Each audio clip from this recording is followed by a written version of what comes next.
जी break के बाद जी आप बात कीजिए, आप बात कीजिए जी। सर मैं ये कहना चाहता हूँ कि हमारे जो हुक्मरान तबका है वो कुछ अर्सा से रेट लगाई हुई थी कि इनकलाब आ रहा है, इनकलाब आ रहा है, इनकलाब आ रहा है।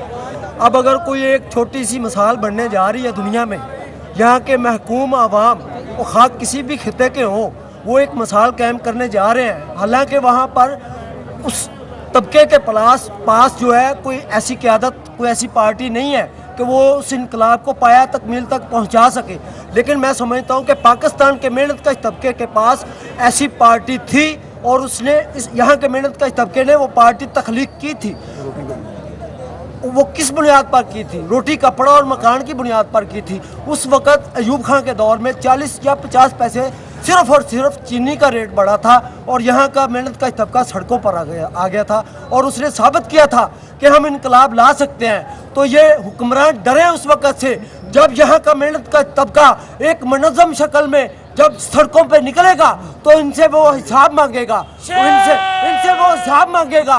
वो ये नहीं देखेगा वो पीपल्स पार्टी का हो, वो मुस्लिम लीग का हो, वो जमात इस्लामी का हो, वो तहरीक इंसाफ का हो, वो किसी भी पार्टी से ताल्लुक़ रखता हो, तो वो हर पार्टी के हर एमएलए से, हर एमपीए से, हर सेनेटर से वो अपना हिसाब मांगेगा।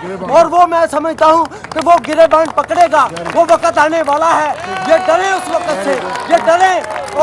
और ये अवाम को उनके ये जो ज़राए पैदावार है, ये कौन कहता है पाकिस्तान में ज़राए पैदावार की कमी है? कुदरती ज़राए पैदावार कुदरत ने हमें इतने अता किए हैं कि ये सिर्फ और सिर्फ उसकी गैर मुनसफाना तकसीम है जिसकी वजह से ये अवाम गुर्बत, महंगाई, बेरोजगारी का शिकार है। ठीक है जी सर बात कीजिए जी जी सर। मतलब आप देख रहे हैं ये सारे तबके को, आप भी यहीं से हैं, हल क्या किया जाए, क्या करें? हल यही है कि एनर्जी मिले, गैस और बिजली मिलनी चाहिए। अगर 3 दिन फैक्ट्रियां चल के 12 अरब डॉलर की एक्सपोर्ट कर सकती हैं तो पूरा वीक चलने से यही एक्सपोर्ट 25 से 30 अरब डॉलर की हो सकती है। सवाल सिर्फ ये है हुकूमत से कि इन्होंने IMF से और वर्ल्ड बैंक से जी सर यहाँ पे जी IMF और वर्ल्ड बैंक से मांगना है या अपनी मेहनत से कमाना है।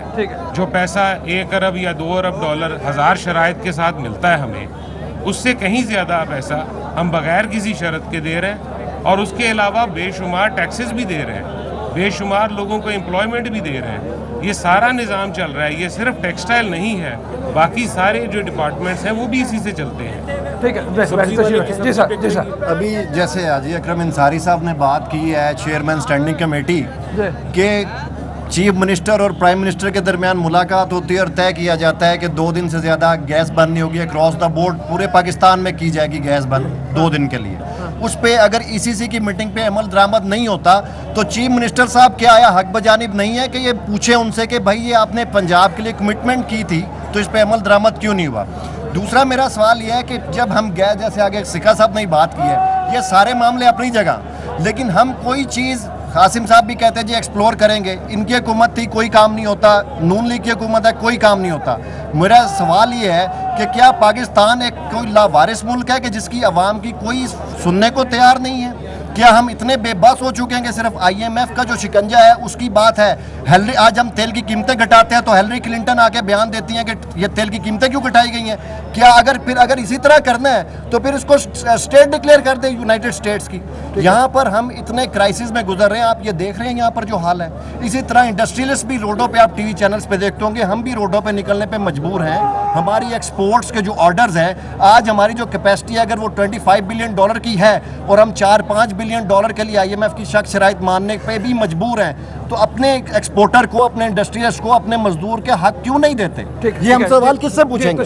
जी सर मैं ये आपसे सबसे पहले तो आपको फैसलाबाद आमद पर खुश आमदेद कहता हूँ। दूसरी बात, मैं सबसे पहले आपसे ये करना चाहता हूँ कि आया ये जो करोड़ों अरबों रुपए का घपला हो रहा है PIA में, अरबों रुपए का घपला हो रहा है ये हमारी रेलवे में, अरबों रुपए का घपला हो रहा है VR में, ये सारे घपले इन गरीब आवाम ने किए हैं। जो GST के हवाले से हमारे ऊपर ये तूफान बदतमीजी एक शामिल किया जा रहा है। आप हमारे बाजारों में घूम के देखें कि सारा दिन दुकानदार जो है वो हाथ पे हाथ रख के बैठा होता है और रात को जितना खर्चा होता है अपनी रात से खा के घर चला जाता है।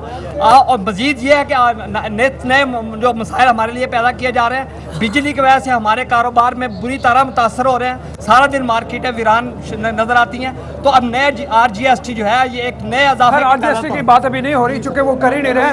जी सर मैं आ रहा हूँ। जी जी जी जी फैसलाबाद पाकिस्तान का मैनचेस्टर है और फैसलाबाद में 40 लाख के करीब मजदूर हैं।